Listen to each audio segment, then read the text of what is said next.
I don't know if you want the basics to start with, or how do you want to start? However you want to start. This is probably the biggest teapot you'll ever see. What happens is you build a fire back in the back of this thing, and it heats this, all this inside of this metal has water in it, and it heats it all up. And the steam has no place to go. A teapot releases the steam. You can hear the whistle blow if they have a whistle on them. But it has no place to go, so it goes through a valve.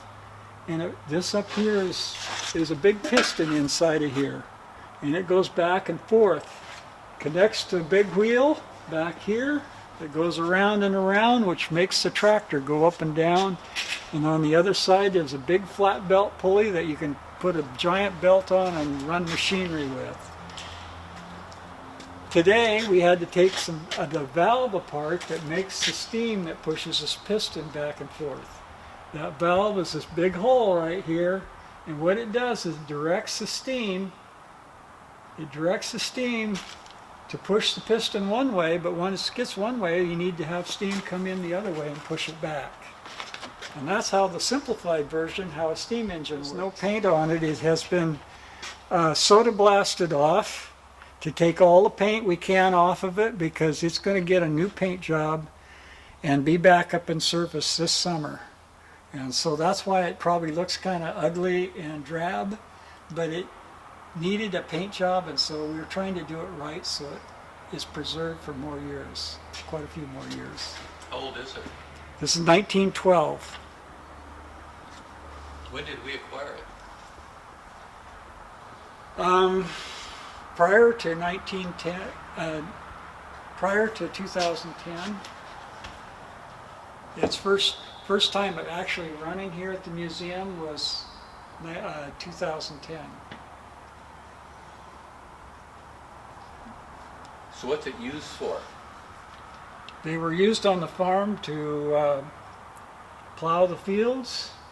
The belt on this was also hooked up to a big thrasher that thrashed grain to make your bread and your flour for your different products that need that, like biscuits and stuff like that. The museum's a living history museum that actually does things like it used to be done. What do you do with this?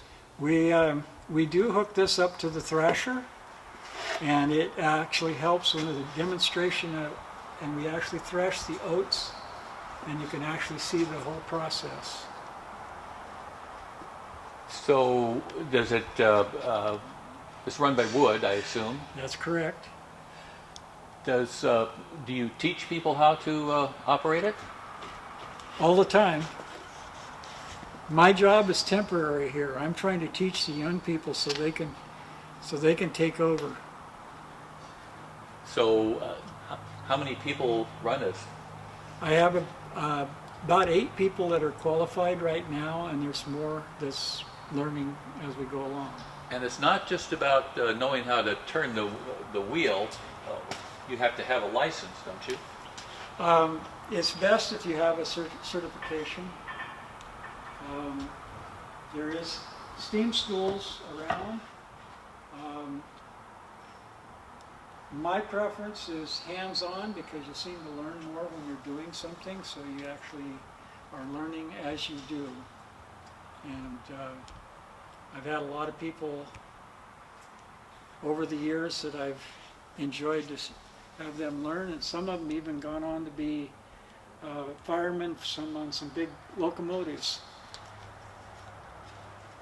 How many are certified with the licenses? It's a steam or a boiler license, isn't it? It's a class, and there is no steam certification. The boiler itself has to have a certification every year and be tested.